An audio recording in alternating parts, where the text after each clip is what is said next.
حضرت عمر بن عبدالعزیز مسلمانوں کے خلیفہ بننے سے پہلے آپ نے بڑے بڑے بال رکھے ہوتے تھے، بڑا قیمتی ترین لباس آپ پہنتے تھے، جو کہ آپ شہزادے تھے،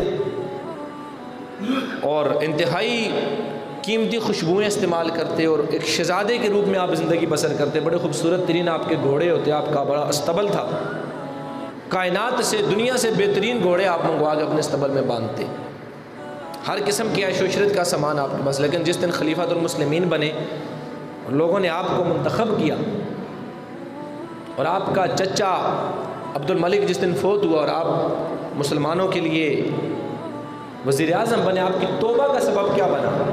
آپ کا جو چچا تھا عبد الملک، جب وہ فوت ہوا، آپ اس کو دفن کرنے کے لیے اس کی قبر میں اترے، اور قبر میں دفن کرنے کے بعد اس کا منہ آپ نے قبلے کی طرف کیا، تو اس کا منہ جو تھا آپ کے چچا کا وہ قبلہ سے پھر گیا۔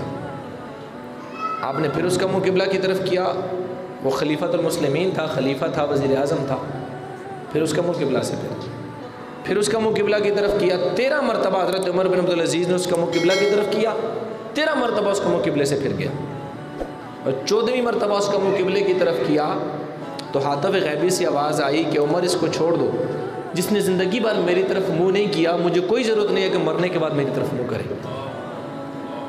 تو جب آپ نے یہ بات سنی تو آپ چیخ اٹھے کہ یہ کیا ہو گیا ہے میرے ساتھ۔ قبر سے نکلے اور اس کے اوپر مٹی ڈالی اور عرض کیا، بار الہ اگر میں تیری بارگاہ میں توبہ کر لوں تو پھر مجھے کیا انعام ملے گا؟ فرمایا تجھے میری رضا ملے گی۔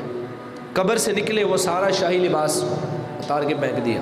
لوگوں نے کہا حضور آپ کے علاوہ تو کوئی بندہ ہی نہیں ہے جو مسلمانوں کا امیر المومنین بنے، آپ کا یہ چچا ہے اور اس کی اولاد بھی کوئی نہیں، آپ اب یہ خلیفۃ المسلمین بننا آپ کی ذمہ داری ہے۔ فرمایا میں نہیں بن سکتا۔ لوگوں نے اصرار کیا تو آپ خلیفۃ المسلمین بنے۔